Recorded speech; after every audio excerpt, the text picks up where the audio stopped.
प्रभु राम देव भगवान अल्लाह खुदा ईश आदि नाम एक ही शक्ति के हैं। वो कैसा है, कहां है, कैसे मिलता है, किसने देखा है?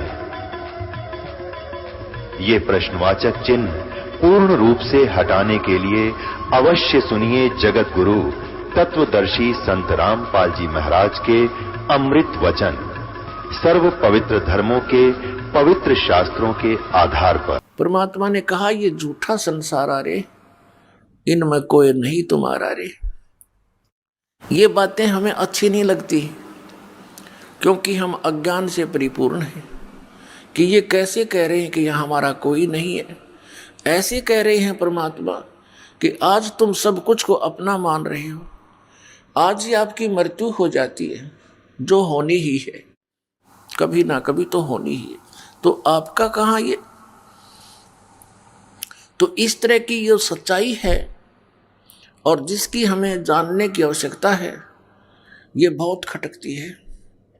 फिर दूसरा ये कहा जाता है कि जो पूजाएं आप कर रहे हो, ये पूजाएं ठीक नहीं, ये किसी काम की नहीं है, क्योंकि ये शास्त्रों में प्रमाणित नहीं है, सदग्रंथों में वर्णित नहीं है। उन महापुरुषों ने जिन्होंने परमात्मा पाया है, उन्होंने ये मंत्र जाप नहीं किए जो तुम कर रहे हो, उन्होंने ये साधनाएं नहीं की जो आप जी कर रहे हो, इसलिए आपकी साधना व्यर्थ है। तो इससे एकदम हलचल मच जाती है, और विशेषकर वो गुरु लोग जो उनको अज्ञानी बनाए बैठे हैं, श्रद्धालुओं को, उनको ज्यादा चिंता लग जाती है, और उनको ये चिंता बन जाती है कि कहीं ये सभी तुम्हारे शिष्य यहां से भाग ना जाएं। उन गुरुओं का सहयोग वो देते हैं जो उनके द्वारा बनाए गए लिटरेचर को बेचकर रोजी रोटी चला रहे हैं, या उनसे प्राप्त दान का दुरुपयोग करके मौज मस्ती मार रहे हैं। वो फिर उन भोली आत्माओं को, उस गुरु के शिष्यों को भ्रमित करते हैं, जैसे पहले भ्रमित करके कबीर परमेश्वर के पीछे लगा दिए। अपने ही बच्चे अपने ही पिता के साथ विरोधी बनकर खड़े हो गए। हम कितने भोले और अज्ञानी हैं, हम परमात्मा को ना पहचान कर उसके शत्रु बना दिए। और अब इस दास को सेवा दी भगवान ने, कबीर भगवान ने, ये सच्ची बात कहने की। और ये दास उसी दिन से, सन 1994 से, जिस दिन से आदेश हुआ है उपदेश देने का, उसी दिन से आज तक 18वां वर्ष चल चुका है। ये दास ऐसे ही बोल रहा है, ये सच्चाई आपके समक्ष लाना चाह रहा है। इसी के कारण ये क्रोथा कांड कराया इन अज्ञानी दुष्ट लोगों ने, राजा और प्रजा को भ्रमित करके बेहुदी अफवाहें फैलाकर। लेकिन हमारे साथ परमात्मा है, उन्हीं का आदेश है कि उसके बच्चों तक ये दास ये तत्व ज्ञान पहुंचाए, जिसके आगे इस काल ने ये नकली गुरु बाड़ बना रखे, ये बाधक खड़े कर रखे। अब ये तूफान है, तत्व ज्ञान ये तोब का गोला है, इसके सामने ये अज्ञानी अब रुक नहीं पाएंगे। और ज्ञान सब ज्ञानड़ी, कबीर ज्ञान सो ज्ञान, जैसे गोला तोब का अब करता चले मैदान। ये तत्व ज्ञान परमात्मा का दिया हुआ ज्ञान, सच्चिदानंद घन ब्रह्म की वाणी में, जो कबीर वाणी में लिखा, ये ज्ञान ये तोब यंत्र का गोला है, और जहां भी ये गिरेगा अज्ञान का नाश कर देगा। अब ये गोले डाले जा रहे हैं, घर घर में संदेश भेजा जा रहा है, ज्ञान गंगा पुस्तक परमात्मा के बच्चों तक पहुंचाई जा रही है। जहां भी ये गिरेगा, जहां भी ये पुस्तक होगी, उस घर का तो उद्धार होगा ही होगा 101 पीढ़ी का, और पड़ोसी भी उससे प्रभावित होकर के फिर यहां आएंगे। सदा सुखी हो जाएंगे। तो इसमें ये बाधा पैदा कर रहे हैं। कल आपको बताया था कि भगवान के मार्ग में जो खड़ा होता है और फिर उसी को रोकने की चेष्टा करता है वो अंधा गधा होता है। अंधा गधा रेल की पटरी पर खड़ा था। रेल की गड़गड़ की आवाज से उसको आभास हुआ कि तुझे कोई डिस्टर्ब करने इधर ही आ रहा है। उसने दोनों दुलत्ती उसी साइड में कर लिए, पिछले पैर जिधर से गड़गड़ की आवाज आ रही थी, और ये सोचा कि आन दे निकट, ये कौन मुझे छेड़ने आ रहा है। तो वो अवरोध पैदा कर रहा था रेल मार्ग में। तो रेल अंधे गधे से थोड़ी रुकेगी। जो ही गाड़ी निकट आई, अंधे ने दोनों दुलत्ती पिनाई और खट देसी मार दी अपने स्वभाव अनुसार। अब गाड़ी ने पटक दिया, ठा गया वो, नामो निशान नहीं मिला। अंधा गधा था हिरण्यकशिपु, अंधा गधा था कंस, अंधा गधा था रावण। और अंधे गधे वो होंगे जो इस मार्ग में खड़े होकर के अवरोध पैदा करेंगे। ये देख लेना पुण्यात्मा, क्योंकि ये परमात्मा का मार्ग है। परमेश्वर ने आकर के ये तत्व ज्ञान दिया था, वही ज्ञान ये दास आपको केवल सुना रहा है, अपनी तरफ से अपने विचार कुछ नहीं दे रहा। कई भोले श्रद्धालु कहते हैं कि आपके गुरुजी पुस्तकें दिखाते हैं, संतों की बताई बातों को बताते हैं, अपना भी तो कुछ अनुभव बतावें। अरे भले पुरुषों, एक बच्चा विद्यार्थी स्टडी कर रहा है और वो थ्योरी पढ़ रहा है। उस थ्योरी पर, उस सिलेबस के आधार से उसने प्रैक्टिकल करना होता है। जैसे बच्चे लैब के अंदर प्रैक्टिकल करते हैं, वो पहले उसका विवरण पढ़ते हैं कि किस एंगल पर कौन सी ट्यूब मोड़नी है, उसको कैसे मोड़ा जाता है।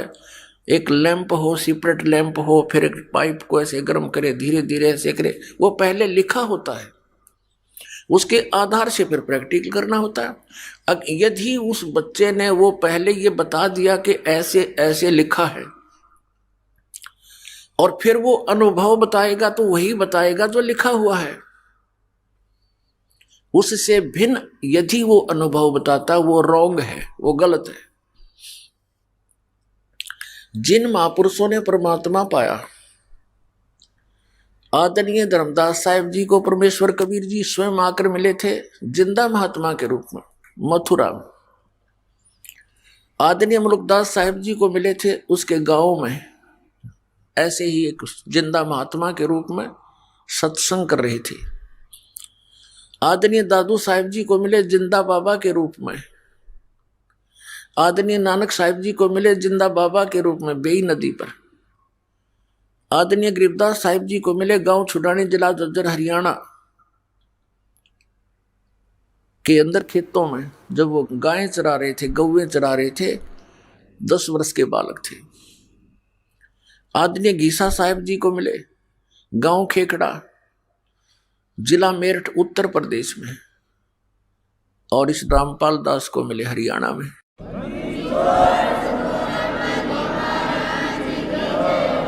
उस परमेश्वर ने जो भी अपने पाने की विधि, सतलोक जाने का जो मेथड उनको बताया, उन्होंने वही अपनाया और वही वेदों में वर्णित है। लेकिन वेदों में कोड वर्ड है, सांकेतिक शब्द हैं, वो क्लियर नहीं है।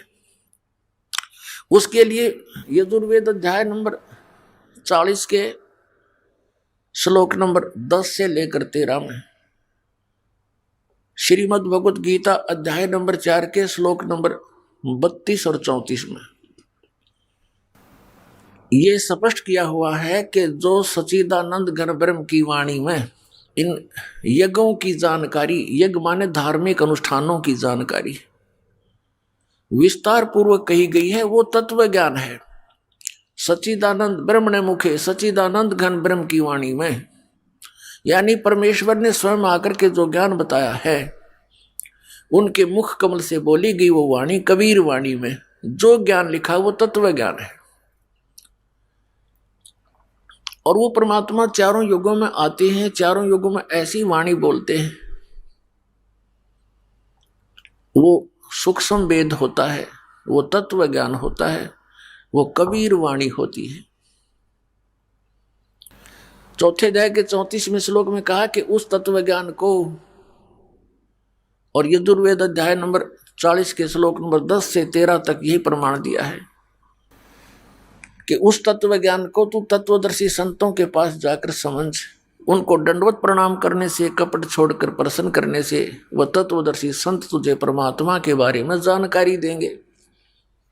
इससे सिद्ध हो गया कि वेद ज्ञान दाता और गीता ज्ञान दाता यू एक ही है, ये ब्रह्म है, ये काल है।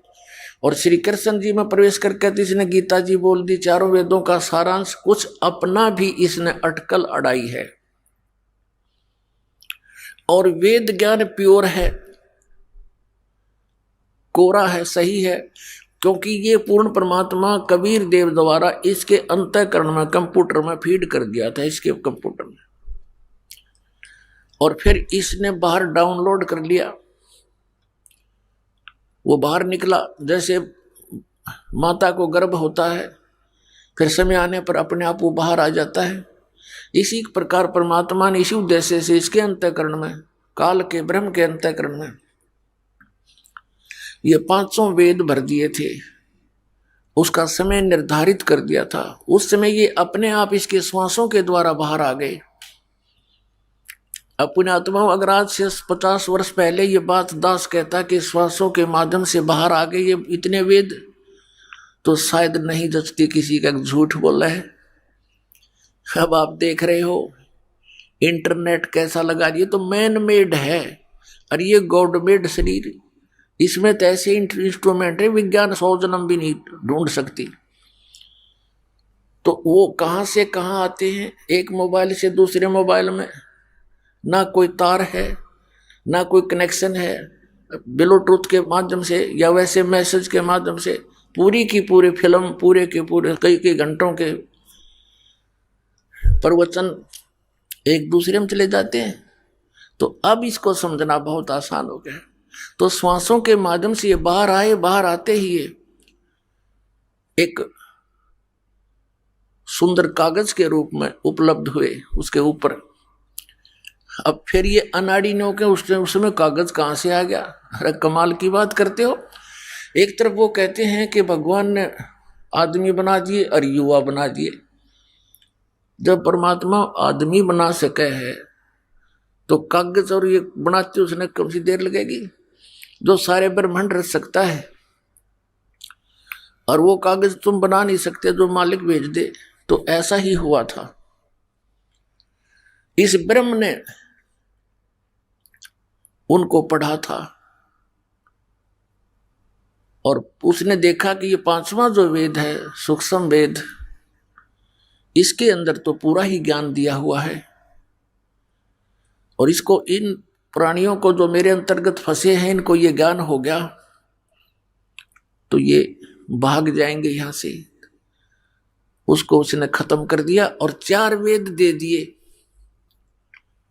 जिसमें सांकेतिक शब्द हैं अधिक। तो जिस कारण से उस परमेश्वर ने उस नष्ट किए हुए ज्ञान को स्वयं देने के लिए आना पड़ता है, उसी उद्देश्य से वो परमात्मा यहां आए। तो कहने का भाव ये कि इन वेदों में और गीता में जो कुछ भी लिखा है, वेदों में लिखा है वो बिल्कुल सही है। गीता जी में जो लिखा है इसने कुछ अपनी अटकल भी अड़ा दी, क्योंकि ये इसने वेदों का ज्ञान प्लस में युद्ध करवाने के लिए जो अटकलबाजी की वो भी अंदर घुसोड़ रखी है। कैसी कर रखी है इसने कि एक तरफ तो कहता है कि अर्जुन तू लाभ हानि छोड़ के, दूसरे अध्याय के 37 और 38 श्लोक में श्रीमद् भगवत गीता, लाभ हानि को भूलकर, लाभ हानि की चिंता छोड़कर युद्ध कर ले। और अगले ही श्लोक में लाभ हानि खुद याद दिला रहा है कि यदि तू मारा गया युद्ध में तो स्वर्ग में जाएगा, और यदि युद्ध जीत गया तो पृथ्वी का राज भोगेगा, तेरे दोनों हाथों में लड्डू। तो इस तरह की जो अटकलबाजी ये काल की अपनी सतर की है। और श्रीमद् भगवद गीता अध्याय नंबर 3 के श्लोक नंबर 6-7 में ये स्पष्ट करता है कि यदि तू एक स्थान पर बैठा रहा, हठ योग करेगा, तो अर्जुन तेरा निर्वाह कैसे होगा? इसलिए काम भी कर, तू कर्म सन्यासी बन। ये तो है वेद ज्ञान। ये वेद ज्ञान कैसे है, क्यों है, कैसे जाना? कि यजुर्वेद अध्याय नंबर 40 के श्लोक नंबर 15 में लिखा है कि ओम कर्तु समर किन्वे समर कर्तुम समर। ब्रह्म का जाप है ओम। इस ओम का जाप काम करते करते सिमरण कर, विशेष कसक के साथ सिमरण कर, और मनुष्य जीवन का परम कर्तव्य जानकर सिमरण कर। तो ये सिद्ध हो गया कि काम करते करते सिमरण करना। फिर इसने आगे लिखा है 6 अध्याय के 9 और 10 श्लोक में कि एक स्थान पर बैठ के मृगछाला बिछा के एकांत स्थान पर, वो आसन ना घना ऊंचा हो ना नीचा हो, अपनी नाक के अगले भाग पर देखे, इस प्रकार ध्यान लगावे। ये इसकी अपनी बकवाद है, अटकलबाजी। तो जो वेदों से मेल खाता है, गीता का ज्ञान, वो ओके है, सही है। बाकी जो अटकलबाजी है वो स्पष्ट दिखाई दे जाती है। उसके लिए इसने स्वयं कहा वो मेरा मत है। जहां ये कहता है ये मेरा मत है तो इसका अपना विचार है, शेष वेद ज्ञान है। तो वेदों से ही ये संक्षिप्त है। तो वेदों और गीता में उस परमेश्वर के पाने की विधि क्लियर नहीं है। इसलिए परमात्मा कबीर जी, कबीर परमेश्वर, सारी सृष्टि के रचनहार, हमारे पिता, हम दुखियों को वो ज्ञान देने आते हैं और बताने आते हैं कि बच्चों तुम मेरी संतान हो, और इस विधि से तुम यहां भी सुखी रहोगे जब तक तुम जीवित रहोगे। यहां आपको आवश्यक वस्तुएं उपलब्ध होंगी, लेकिन इतना भी ज्ञान उन्होंने दिया कि आवश्यकता से अधिक यदि तू डिमांड करता है फिर तू भक्त नहीं, फिर भक्ति नहीं चाहता, तू तो केवल माया ही कलेक्ट करना चाहता है। और माया को परमात्मा आपकी शत्रु बताता है। आप जी यहां पर अंडर ट्रीटमेंट है, और किसी को हाई ब्लड प्रेशर हो और वो व्यक्ति नमक और घी की डिमांड करे तो डॉक्टर अलाउड नहीं करेगा। मरना हो तो खा ले भाई, लेकिन डॉक्टर नहीं कहेगा। हाँ, डॉक्टर इतना कहता है कि कुछ कम ले, जिसकी स्थिति ठीक हो जाती है कि थोड़ा ले। तो आपको आवश्यक वस्तुएं तो उपलब्ध कराएंगे परमात्मा, अनावश्यक आप डिमांड करोगे तो नहीं दी जाएगी। और आप केवल वही चाहते रहोगे तो फिर आपकी या भक्ति नहीं चल पाएगी। आपको इस तत्व ज्ञान के अभाव से, क्योंकि ये डिमांड वही कर सकता जो तत्व ज्ञान से परिचित ना होता, इस पर दृढ़ता नहीं आती, तो फिर आप मांगते ही रहोगे, वो वस्तुएं मांगते रहोगे, भगवान आपको देगा नहीं, आप यहां से भाग जाओगे। फिर आपके साथ क्या बनेगी? और बुरी बनेगी। क्या बनेगी? कि जिस व्यक्ति ने यहां रह करके 1 वर्ष, 2 वर्ष, महीने, 2 महीने, 6 महीने सतनाम प्राप्त कर लिया या नहीं किया, प्रथम मंत्र को भी छोड़ जाते हैं, तो इनसे आपकी बहुत भक्ति कमाई संग्रहित हो जाती है, संचित हो जाती है। वो भक्ति तो परमात्मा अपने विधान से आप जुड़वा रहा था कि इस भक्ति की शक्ति से ही तुम सतलोक जा सकोगे, और आप मांगते रहते हो अननेसेसरी थिंग, अनावश्यक वस्तुएं, तो वो आपको नहीं देगा। तो जिस कारण से आप डिमांड पर डिमांड रखते हो, फिर वो परमात्मा जानबूझ करके ये इसकी दुश्मन बन जाएगी आगे चलकर, वो नहीं देता है। तो आप तत्व ज्ञान के अभाव से, परमात्मा के इस ज्ञान पर अविश्वास होने के कारण छोड़ जाते हो। फिर आप गल के बूंदी बनेगी, आप काल के फंस जाओगे। अब काल के पास तो कोई है नहीं, वो तो आपकी की हुई क्रिया आपको ही देता है। अब जो आपने 1 वर्ष 2 वर्ष 4 वर्ष 5 वर्ष यहां रह करके जो भक्ति की, वो तो आपके साथ थी। परमात्मा तो उसको चाहता था ये बर्बाद ना करे। और जिस धनी का बेटा 1-2 लाख रुपये ले रहा हो, पिताजी तो उसको गाइड करता है, बेटा तू बर्बाद ना कर, अच्छी तरह लगा, सुरक्षित रख, डिपॉजिट करा दे कि तेरे आगे दुगने बन जाएंगे। और वो फंस जाता किसी खलनायक के, उसी के पैसों से आप भी मौज मारे और उसके पैसों से फिर सारी शराब पीवे, सिनेमा देखे, कार खरीद ले, फिर सैर सपट्टे करता अंडे, और वो जीरो हो जाएगा फिर कुछ दिनों में। तो यहां से गया हुआ प्राणी काल का फंस जाएगा। और वहां उसको फिर क्या होगा, वो जो वस्तु मांगने लगता है वो धीरे धीरे उसको मिलनी शुरू हो जाती है। कार भी हो जाएगी, कोठी भी हो जाएंगी, और वो यूं सोचेगा मैंने नाम भी छोड़ दिया, मेरा के बिगड़ गया, मैं तो दूना सुखी हो गया। नोना मेरा, तेरा तो सत्यानाश हो गया, तेरा तो नाश हो गया, कति बात बिगड़ गई, तेने तो नाश कर लिया अपने बना बनाए काम का। इसे फंड संगदनम हो गए करत्या ने। अगर ईशा ने तो सुख मान रहा है तो फिर आने की आवश्यकता ही नहीं थी तेरी। तो पुण्यात्मा,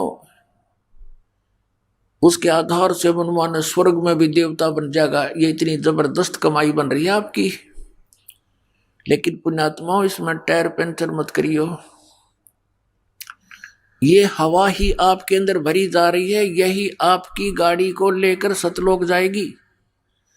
और आपने यही इसमें से दूसरों का हवा भरनी शुरू कर दिया, आशीर्वाद देने शुरू कर दिए, तो आप भी यहीं रह जाओगे। आपको चाहिए सभी बच्चों को, माता पिता, पुत्र पुत्री, रिश्तेदारों को भी कभी आओ तो आप भी हवा भरवा लो।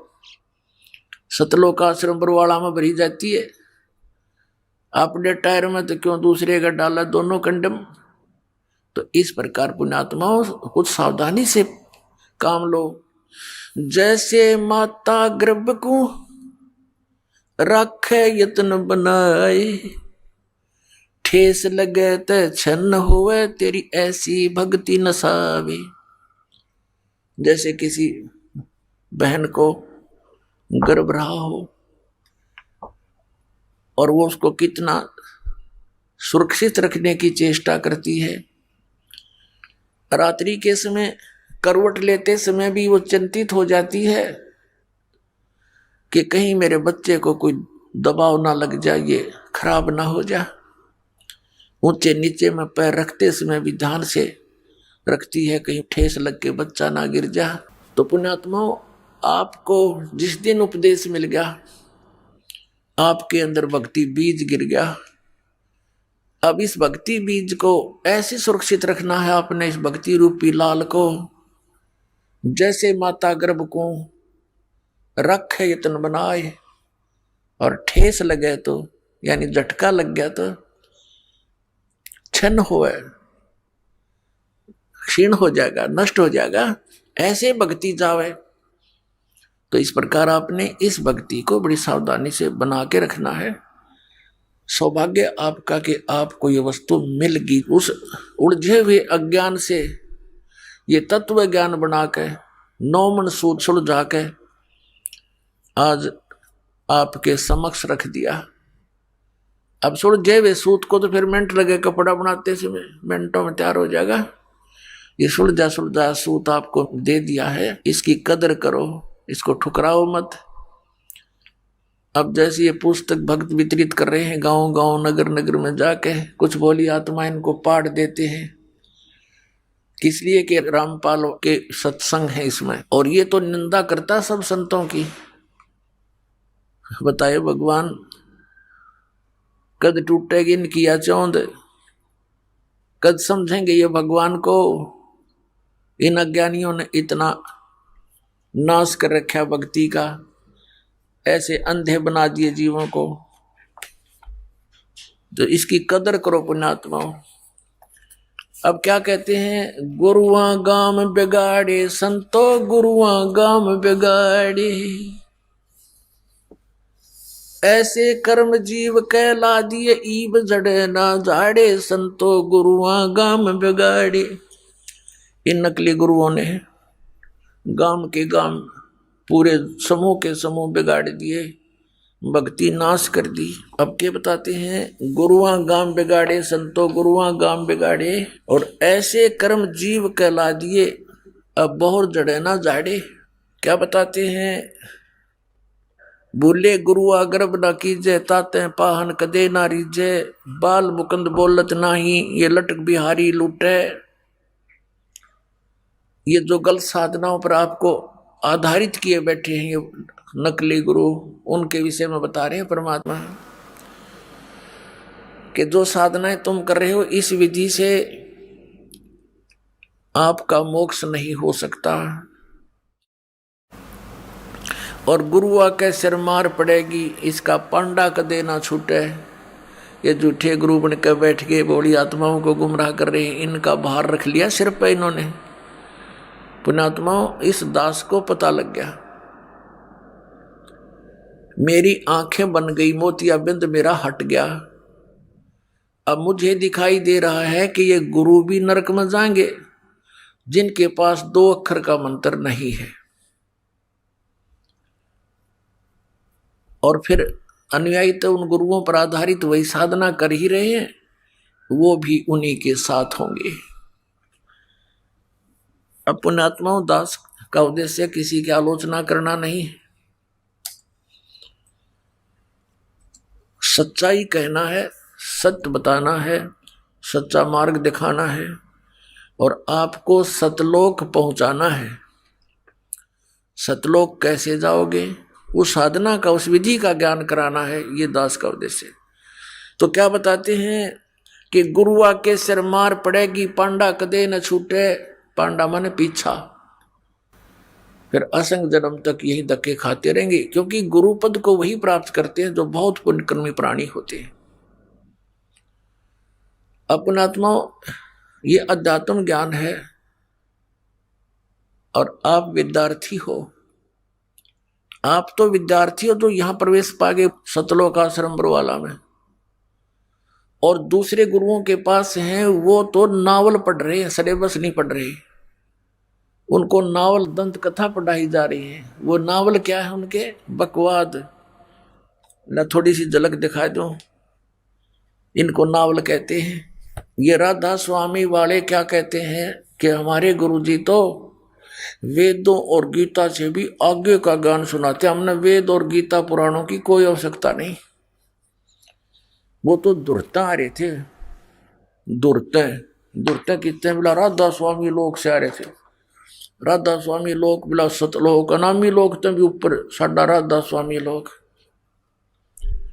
इन्हें बैठा दिया। अब इनका ज्ञान दिखा दूं थोड़ा सा इन गुरुओं का, ये क्या बकवाद गढ़ा करते, ये आउट ऑफ सिलेबस नावल पढ़ाया करते, और वो नावल भी ऐसे जिनका कहीं सिर पैर नहीं। ये देखिएगा पुस्तक सारवचन राधा स्वामी वार्तिक, ये कहाँ से प्रकाशित है, प्रकाशक जगदीश चंद्र सेठी सेक्रेटरी, राधा स्वामी सत्संग व्यास, डेरा बाबा जयमल सिंह, पंजाब। 1961 का छपा हुआ है, पहला संस्करण 1961 से शुरू किया है, हिंदी वाला। ये मुद्रक हैं लक्ष्मी ऑफसेट प्रिंटर दिल्ली से। ये 2003 में 16वां संस्कार है। अब यहाँ इसकी भूमिका में स्पष्ट किया है, इसको पढ़ो ध्यान से। ये भूमिका है, इसमें लिखा है सारवचन राधा स्वामिक वार्तिक या पुस्तक, हजूर स्वामी जी महाराज के वचनों का संग्रह है। ये वचन सत्संगों तथा अन्य चर्चाओं के दौरान सत्संगियों ने नोट किए थे। स्वामी जी महाराज के परम धाम सिधारने के कुछ वर्ष बाद इनका संग्रह करके पुस्तक के रूप में छपवाया गया। सन 1902 में बाबा जयमल सिंह जी महाराज ने सारवचन राधा स्वामी वार्ती को पहली बार गुरमुखी लिपि में छपवाया। यानी 1902 से तो पहले लिखा जा चुका था। ये 1902 में तो गुरमुखी यानी पंजाबी भाषा में पुस्तक लिखी गई ज्यों की त्यों, और अब जो ये पुस्तक है ये पंजाबी भाषा का अनुवाद है। ये देखो पहली बार 1902 में गुरमुखी लिपि में छपाया।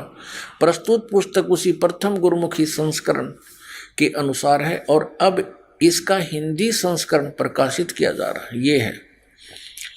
अब कौन है वो? हजूर जी महाराज। स्वामी जी महाराज का शुभ नाम शिवदयाल सिंह जी था, जिसने राधा स्वामी पंथ का जो ना पंथ को स्टार्ट किया। तो राधा स्वामी पंथ का प्रवर्तक श्री शिवदयाल जी, आपने 25 अगस्त सन 1818 में आगरा शहर में जन्म लिया। आपके पिताजी का नाम सेठ दिलवाली सिंह जी तथा माता जी का नाम महामाया जी था। आपके पूर्वज पंजाब के रहने वाले थे तथा घर में गुरु ग्रंथ साहिब का पाठ किया जाता था। आपके माता पिता हाथरस के प्रसिद्ध संत तुलसी साहिब के भक्त थे। स्वामी जी महाराज ने तुलसी साहिब की काफी संगत की थी। बचपन से ही स्वामी जी महाराज यानी शिवदयाल जी का रुझान अध्यात्म की ओर था, क्योंकि पुण्यकर्मी प्राणी थे। अगर रास्ता ठीक नहीं मिला अपने आप हट करने लगे। आपने एक कमरे में बैठकर 17 वर्ष सुरत शब्द योग अभ्यास किया और सन 1861 में बसंत पंचमी के दिन खुले तौर पर आम सत्संग और सुरत शब्द योग का उपदेश शुरू किया। अपने आत्माओं, ये बातें विचार करने की है कि सन 1861 तक तो इसने स्वयं हठ योग किया। 17 वर्ष तक 18 वर्ष तक एक बंद कोठे में बैठ के। ये किसी भी संत का विधान नहीं जिनको भगवान मिला। आदरणीय धर्मदास साहिब जी, आदरणीय मुल्कदास साहिब जी ये किसान थे और आदरणीय धर्मदास साहिब जी ये बिजनेसमैन थे, सेठ थे। आदरणीय दादू साहिब जी ये तेली का काम करते थे। आदरणीय नानक साहिब जी ये पहले नौकरी करते थे, फिर परमात्मा प्राप्ति के बाद प्रचार में लग गए थे। फिर अब किसान थे, अपने घर ही खेती करते थे। फिर 16 वर्ष तक अपने खेतों में काम किया और सतलोक चले गए और भक्ति भी करते थे। और आदरणीय गरीबदास साहिब जी ये जाट थे, किसान थे, गांव छुरानी जिला जज्जर के हरियाणा के, खेती करते थे। और आदरणीय गीसादास साहिब जी ये भी किसान का काम करते थे और भक्ति भी करते थे। ऐसा हठ योग ना तो किसी प्रमाणित सदग्रंथों में, वेद गीता आदि में, पुराणों में नहीं। पुराणों का जिक्र नहीं। पुराण तो ऋषि महर्षियों की अपनी बनाई हुई सिद्धांत विधान है। वो भी ऐसे हठ योगी थे जैसे शिवदयाल था। तो इस प्रकार ये साधनाएं किसी भी ग्रंथ में विद्वान नहीं थी जो श्री शिवदयाल जी ने की।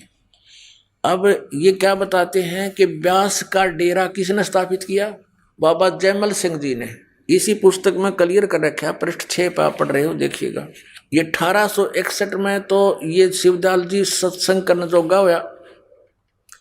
उस दिन खुले तौर पर सत्संग सुरत शब्द योग का उपदेश शुरू किया। 6 पृष्ठ पर पढ़ रहे हैं। और यहाँ देखो आगे, बाबा जयमल सिंह जी का जन्म जुलाई सन 1839 ग्राम गुमान जिला गुरदासपुर में हुआ। अच्छा, फिर देखो बाबा जी 5 शब्द का भेद जानने के उत्सुक हो गए।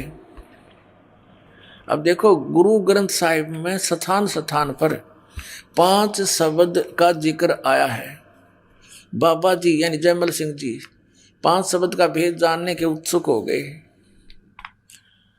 आप इसी तलाश में घर से निकल पड़े और जगह जगह जाकर महात्माओं से मिलकर 5 शब्द का भेद प्राप्त करने की कोशिश करने लगे। इसी खोज में आप स्वामी जी महाराज इस शिवदयाल जी के फंस गए काल के दूत के पास आगरा आए और उनसे सन 1856 में नामदान प्राप्त किया।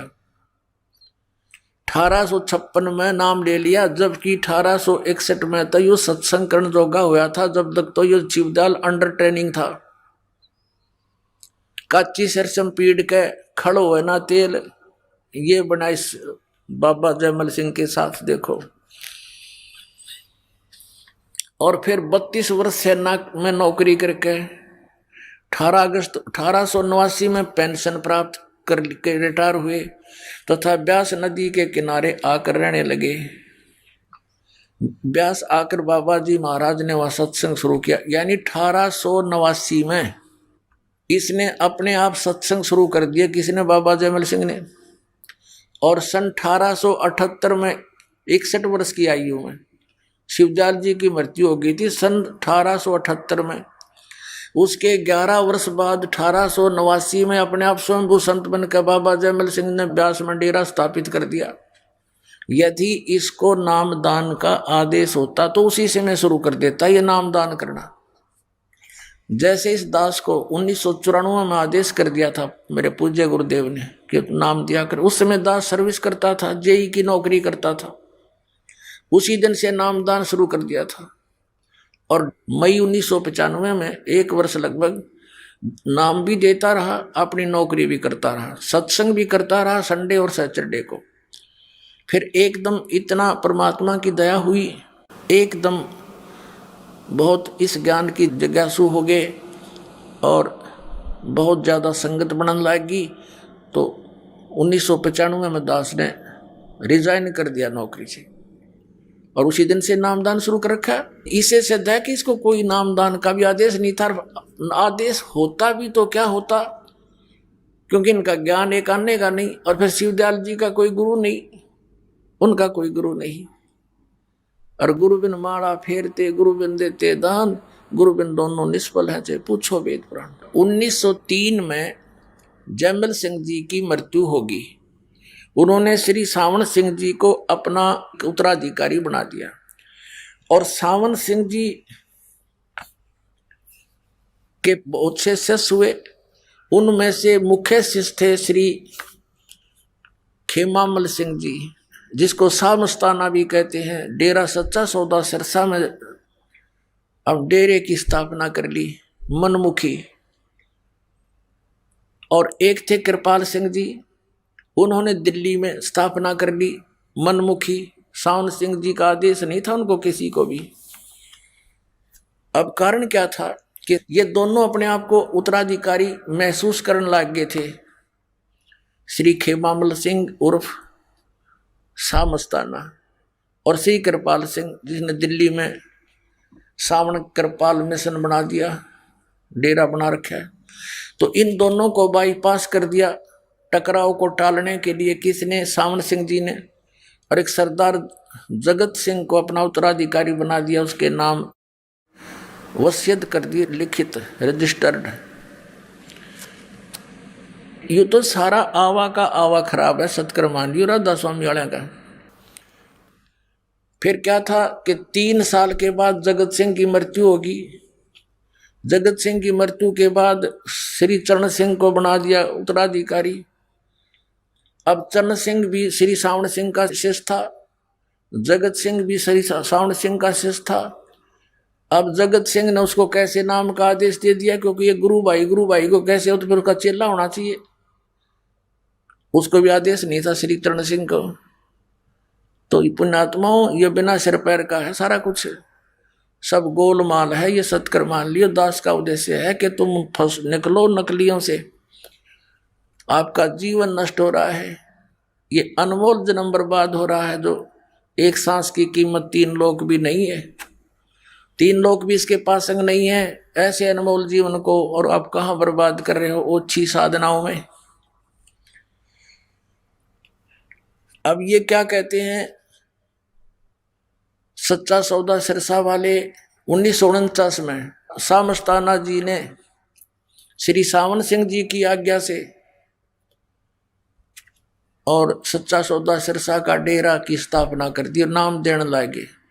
जबकि सावन सिंह जी की मृत्यु 2 अप्रैल 1948 को हो चुकी थी, 1 साल पहले। तो पुण्यात्माओं, ये सारा मनमुखी सांग है, मनमुखी आचरण है। दास को जो दिखाना चाहा था वो दिखाता हूँ। अब यहाँ चल रहे हैं ये वही सारवचन वार्तिक की भूमिका पढ़ रहे हैं हम, और प्रश्न नंबर 7 पर आपको दिखा रहे हैं।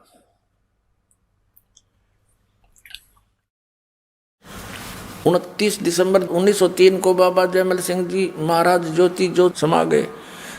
अपने जाने से करीब 6 महीने पहले आपने अपने प्रमुख शिष्य महाराज सावन सिंह जी को अपना जानशीन बनाया। हजूर महाराज सावन सिंह जी का जन्म 20 जुलाई 1858 में ग्राम जाटान जिला लुधियाना में हुआ।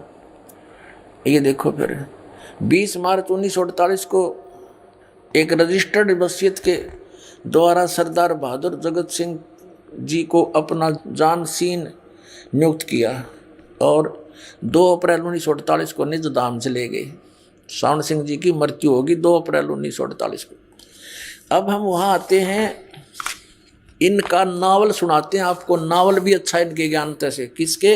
श्री शिवदयाल जी के नॉलेज, स्पिरिचुअल नॉलेज से, इनके अध्यात्म ज्ञान से। तो नावल भी अच्छे, जिसका कोई लिंक तो होता है थोड़ा बहुत, कि सिर पैर तो होता है उसका, और इनका कहीं सिर पैर नहीं। और 150 वर्ष तो हो गए लगभग इसको।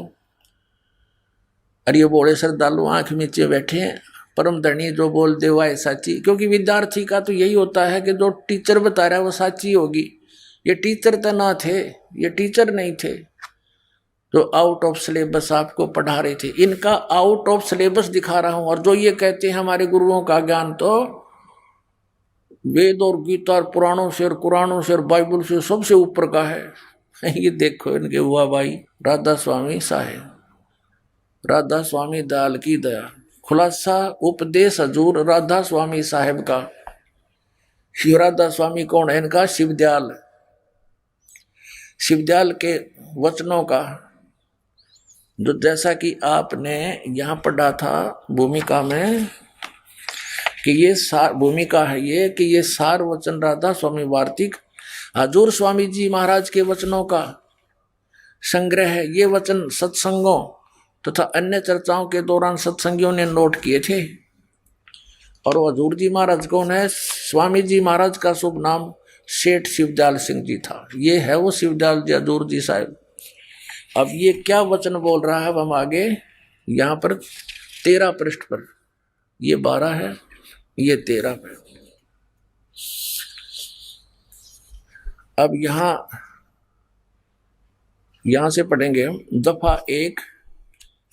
सिर्फ काम इतना है कि इंसान यानी मनुष्य अपनी सूरत यानी रूह को उसके खजाने और निकास यानी मुकाम सतनाम और राधा स्वामी में पहुंचावे।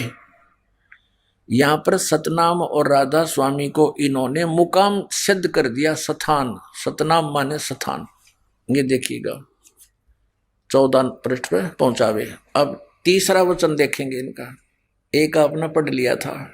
अब तीसरे में जितने आचार्य और महात्मा और अवतार और पैगंबर हर एक मजहब में हुए, वे सब अपने अभ्यास के जोर से अंतर तरफ मुकाम असली के चले। सिर्फ संत मंजिल 5वीं यानी सतनाम पर, देखो इनकी अकल, मंजिल माने स्थान, यानी कोई तो 5वीं मंजिल सतनाम पर पहुंचे और बिरले संत मंजिल 8वीं पर राधा स्वामी मंजिल पर पहुंचे, स्थान पर पहुंचे। अब देखो चौथा वचन देखो 15 पृष्ठ पर, सारवचन वार्तिक भाग 1। अब समझना चाहिए कि राधा स्वामी पद सबसे ऊंचा स्थान है, ठीक है, और यही नाम कुल मालिक और सच्चे साहिब और सच्चे खुदा का है, ठीक है। यो राधा स्वामी को परिभाषित कर रहा है भी यहाँ तक तो। और इस मुकाम से राधा स्वामी स्थान से 2 स्थान नीचे सतनाम को ये स्थान सिद्ध कर चुके हैं। स्थान का स्थान है। अरे वाह, ये भी दिखा कि तब भांग की गुट्टी ला रहे होंगे। अब वहां सतनाम को स्थान सिद्ध कर रहे हैं और ये कहते हैं नीचे स्थान का स्थान है, सतनाम का मुकाम स्थान का स्थान है। अरे वाह। और जिसको यानी इस सतनाम को आगे फिर परिभाषित किया है, इन्होंने डिफाइन किया है।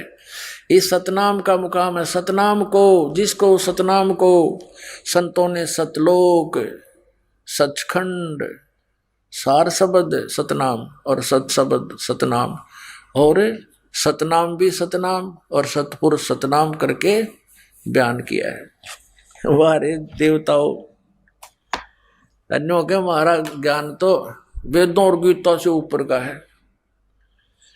अब ये था वो उवाबाई, ये दिखाना आवश्यक था कि ये तो आपको आउट ऑफ सिलेबस पढ़ा रहे थे, और यहाँ पर है वो शास्त्र अनुकूल, वेदों, गीता, पुराणों और सुख संवेद और उन महापुरुषों की वाणी जिनको भगवान मिले, उनकी जो थ्योरी है वही उनका प्रैक्टिकल था, अंडरस्टूड है। जो उन्होंने लिखा है कि परमात्मा ऐसे प्राप्त होता है, और उन्होंने वही नाम जाप किया, जैसे प्राण संगली में नानक साहब ने किया है कि साध संगत मिल माना और नामों में नाम ओम सोहम जाना। सोहम हंसा जप जाप, यानी कई जगह इन्होंने जानबूझकर इस मंत्र को टुकड़ों में लिखा कि कहीं नकलियां का हाथ ना लग जा, लेकिन इस दास को जिस दिन से उपदेश प्राप्त हुआ हमारे गुरुदेव जी यही मंत्र देते थे।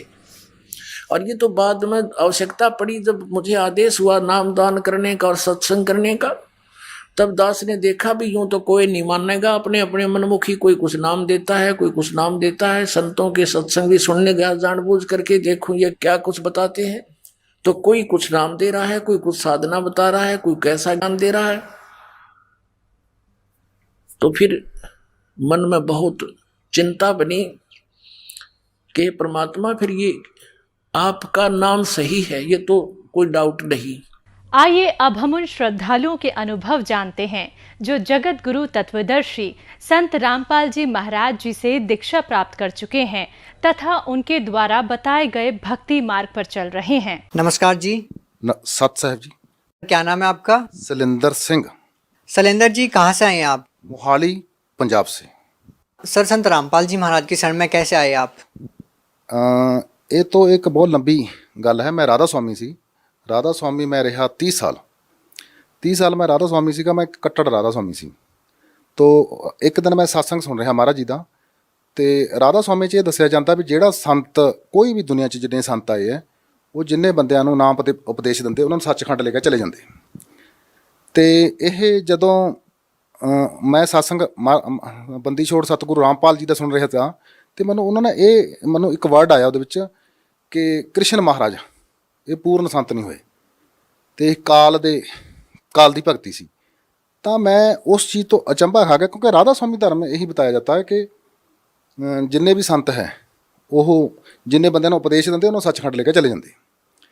तो उस दिन के बाद मैं डेली सत्संग सुनने शुरू करते। तो जो राधा स्वामी की भगती है, राधा स्वामी की भगती उन्होंने 5 नाम है। इत्थों शुरू होंदी है, इत्थों मत्थे तो शुरू होंदी है, तो चौंकड़ा मार के बैठना, तो इत्थे ध्यान लाउणा, इत्थे तो अंदर 5 मंजिलां बणियां होईयां ने। तो जो मैं डेली सत्संग सुनता सीगा महाराज रामपाल दे, तो ये एक दिन महाराज जी ने यह दसिया कि जिहड़ियां अंदर 5 मंजिलां बनाईयां ये काल ने बनाईयां होईयां, ये डुप्लीकेट मंजिलां है। तो ये सुन के मैं हैरान रह गया, क्योंकि राधा स्वामियों के विच जो चौंकड़ा मार के बैठते इत्थे ध्यान टकाउंदे तो इत्थे 1 ਲੱਖ बंदे चों एक बंदे का ध्यान लग जाता, उन्हां मंजिलां विच भी चले जाता।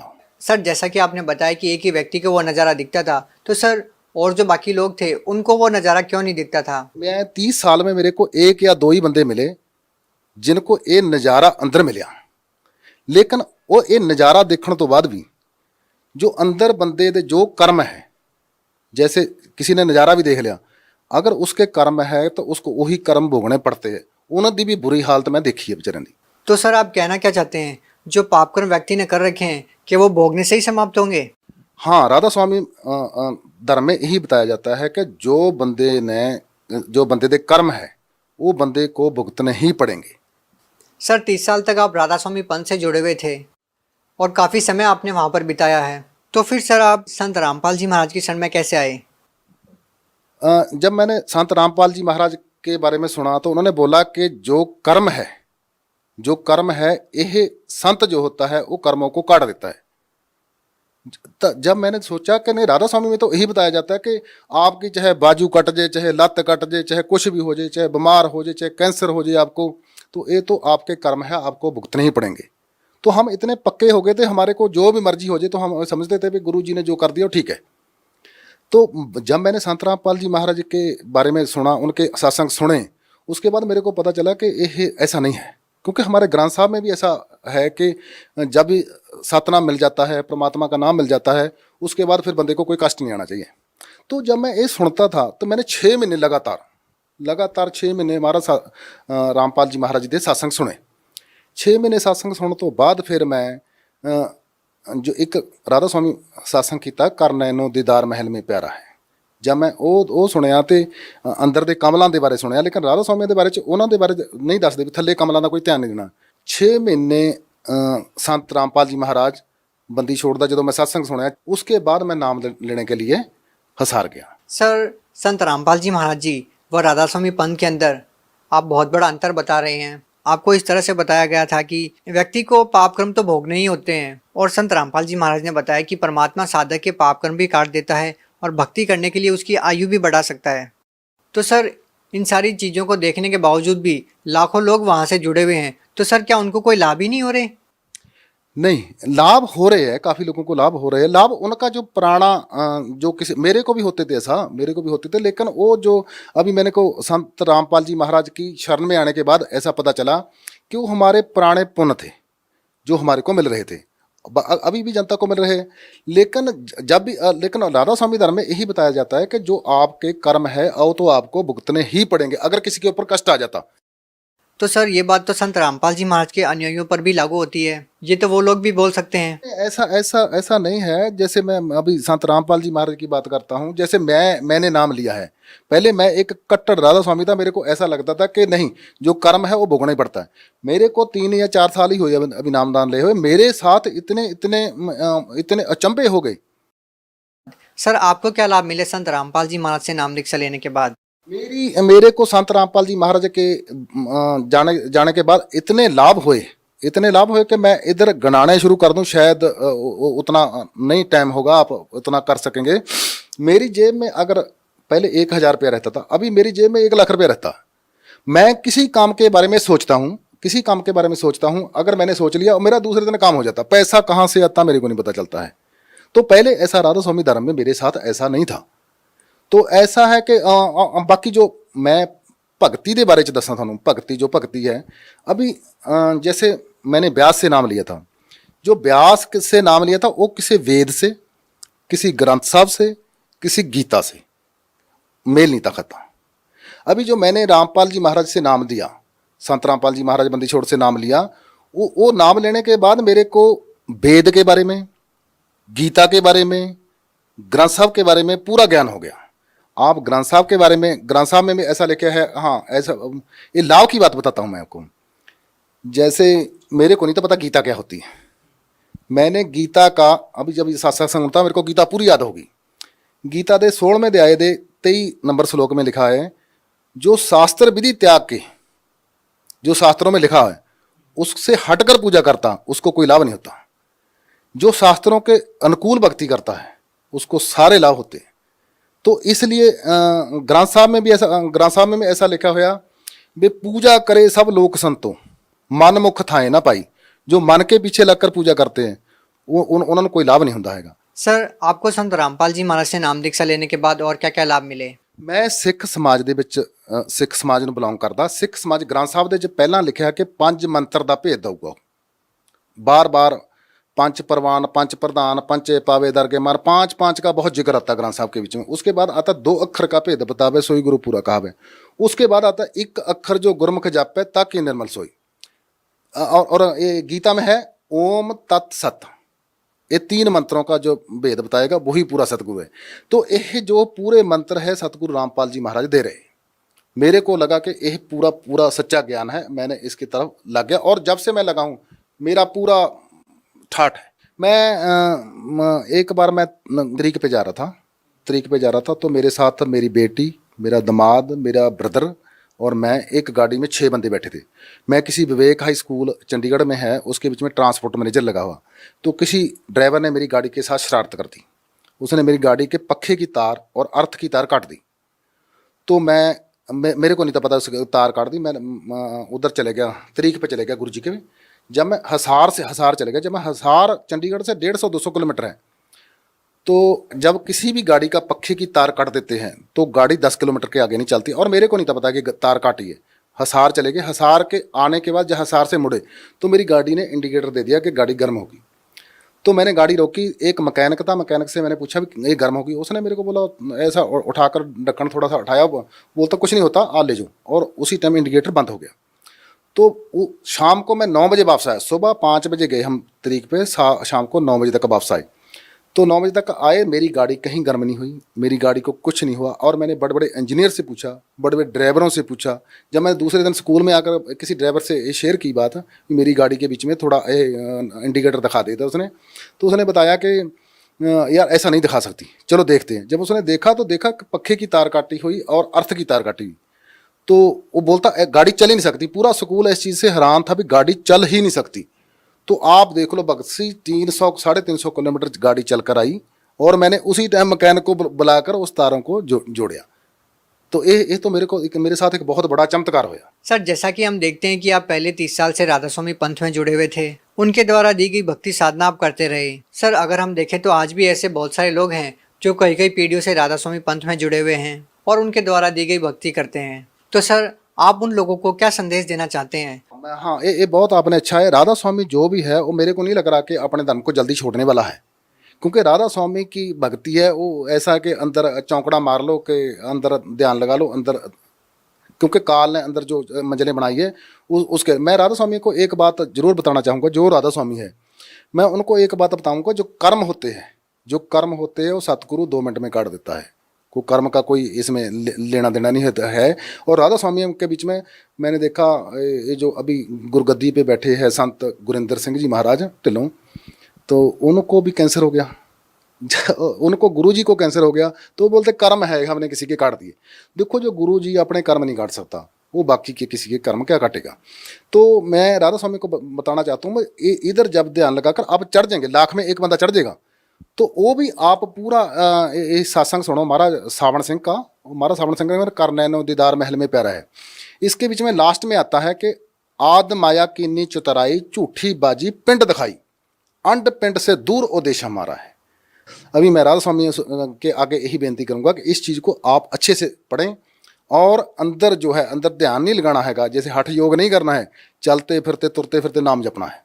सर, बहुत सारे श्रद्धालु संत रामपाल जी महाराज से नाम दीक्षा लेना चाहते हैं, तो सर संत रामपाल जी महाराज से नाम दीक्षा कैसे ली जा सकती है?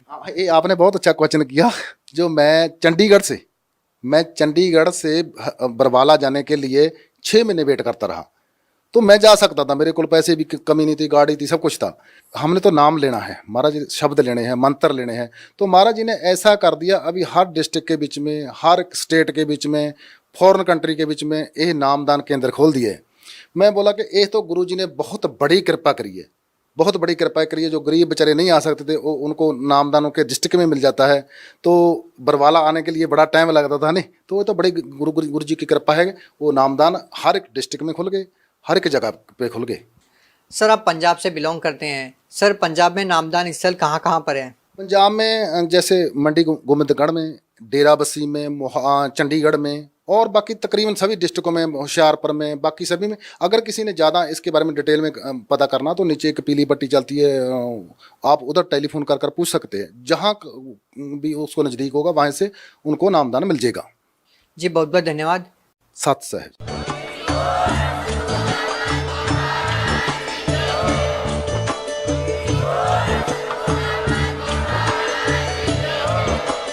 आप सुन रहे थे जगत गुरु तत्वदर्शी संत रामपाल जी महाराज जी के मंगल प्रवचन। अधिक जानकारी के लिए विजिट कीजिए हमारी वेबसाइट www.jagatgururampalji.org। संत रामपाल जी महाराज जी के शुभ आशीर्वाद से पूरे विश्व भर में 500 से भी ज्यादा नाम दीक्षा केंद्र हैं, जिन पर संत रामपाल जी महाराज जी द्वारा ऑनलाइन निशुल्क नाम दीक्षा दी जा रही है। अपने नजदीकी नाम दीक्षा केंद्र का पता करने के लिए संपर्क करें 8222 880541।